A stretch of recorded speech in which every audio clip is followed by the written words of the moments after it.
All right, let's listen to the update concerning the meeting. This is the full gist, as we have been expecting to get the real breakdown of what transpired during the meeting where Apostle Ken Nwakama was invited, to give his own side of the story and to hear from him.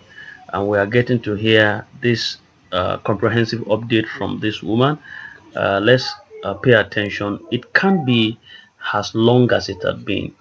The grant will be disbursed. Just keep faith alive, keep hope alive. It will definitely end well. Listen to this information directly from the source. Thank you. Not be refuted or doubted. And so is every other thing in life. There is nothing in this life that has beginning that will not end one day, including this grant issue.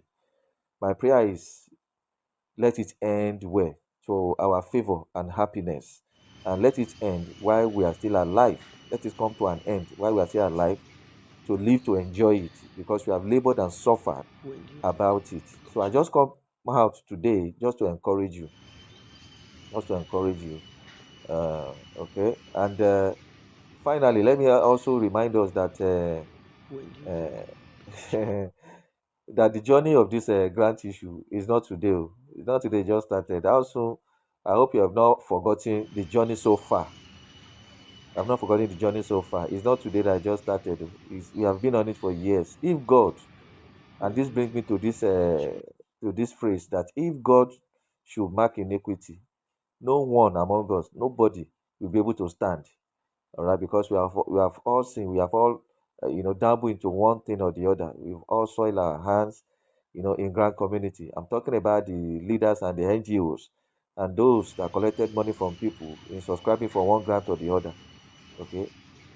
Well, anyway, UAG was a bail out of Theobarth Global Foundation. That is one thing I want us to know again. It's another hidden fact that we must know that UAG, this UAG that we are all hustling and struggling to get now, it was a bailout of Theobarth Global Foundation. And I don't know if you understand what I mean by that. If you can all remember vividly, Ken Wakama never really come out to claim that he has money. No, the documents, including AGPGN, none of them came out to say they have money. Oh. There is another clear fact that we should not forget. All right, but along the line, story change, and since story change today now, story has changed because Ken was stingy to AGPGN, and it was tribalistic, as they say. It was tribalistic in his nepotism or in his nepotism. All right. This is what they came out to claim that Ken was greedy to them, the AGPGN, and it was tribalistic also. Okay. All right. So same money and documents have been have been with the government of the day right from when it was hijacked from from Theophilus Oloshe Eboyin of Theobarth Global Foundation. Right from when the grant was hijacked or the document was hijacked, that's been with the government since then till now. We all remember the story, right? We all know the money has been with CBN. The money has been with the CBN as government agency in charge of money or monetary issues in Federal Republic of Nigeria. I don't want to dwell so much in judging one another because we were all guilty of one thing or the other on this journey of grant disbursement due to ignorance of one thing or the other. All right, so we know that ignorance is not an excuse in the court of law. Okay, what Ken Wakama didn't conquer in his life brought him down in this pursuit. What he didn't conquer, what he was unable to conquer on his own about himself, has finally brought him to where he is right now. Okay, treat others well who work and suffer with you. This is the lesson that I'm gleaning. This is the lesson that I learned concerning the issue that Ken Wakama is facing now. Okay, If Nwakama had treated AGPGN guys well financially, the story wouldn't have ended the way it's ending now, the way it's about to end now. Okay, and I remember one meeting like that, that these guys came out, especially the Ustaz that came out. Was it Ustaz Dawood or the three of them, including the brother Jama Manshi? They came out to make this claim. Then, stylishly, say that Kenwakama has not been good to them financially. I don't know whether anybody here can remember that time that he has been greedy to them. Okay, and that is exactly what brought him to where he is now. If he had treated these guys well financially by sharing some things with them because they struggle together for this thing, the case won't have ended, or it will be ended the way it's about to end now. Those guys really suffered a lot, and they were neglected in the distribution of the funds. You see, then seeing that Ken Wakama is unrepentant, they now they turn their back on him now, and that is why he's going through what he's going through now. Hmm? Choose another part of a delivery, the same money to the subscribers. Let us focus on disbursement and move on with our beautiful lives afterwards. Don't forget in a hurry all the lessons you have personally learned on this journey in Grand Community, because there are so much lesson to learn in this hustle of getting this money disbursed, which are delayed and linger on till now. Okay, you will need them for the rest of your life. All the lessons that have been learned, the knowledge that has been passed down in this Grand Community, don't forget them in a hurry, because you will need them in the journey of life. Leave the judgment to God. Don't judge anybody because there's so much that we don't know about with the subscribers. There's so much that is going on, that's playing out, that we don't know about. So let's not judge anybody. Let's just move on. As we look forward to disbursements of palliative and projects according to the way government has structured them for the citizen. So let's look forward to that and believe in that. Okay, we all need we all need we all need the project, and we need the fund of the palliative to do one or two things. So I believe all we end in praise by the grace of God.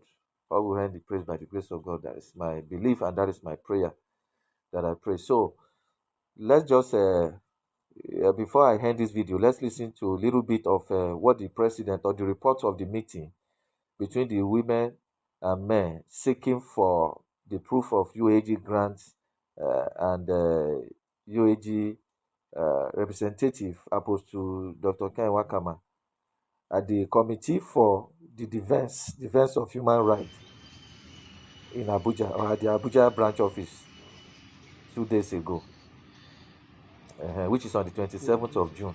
Today is 29, right? And that's been 2 days ago. So I just want to give us a little bit of that report, so how it played out, how the whole thing went. Anyway, it was indeed a great one, Sha. It was a great meeting. Please listen to the voice. Listen to the voice of the report, the voice of the woman of the report. Okay. We are now happy that we will get all the truth. We get the truth out about UAG grants of Apostle Ken Wakama. The thing is playing out gradually, and the truth will finally be known very soon as we proceed, or as they proceed in the process. Okay, so therefore, let's listen to a little bit of the story.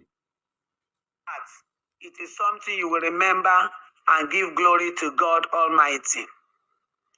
Even though Barrister Olga wrote that I, Temitope Eluyemi Balogun, have said to the public that that people should come, therefore they are not comfortable with crowd because of their safety. But I want you to know that in their own way, the way they have been doing, they came today in multitude. They trooped in today. In fact, there were more than 30 that came today to represent Apostle Dr. Ken Nwakama, and I'm so happy about that because, of course, hundreds of them can never stand me. It is not by boasting, but I'm assuring you that those that came today can testify to it that we represented you very, very well.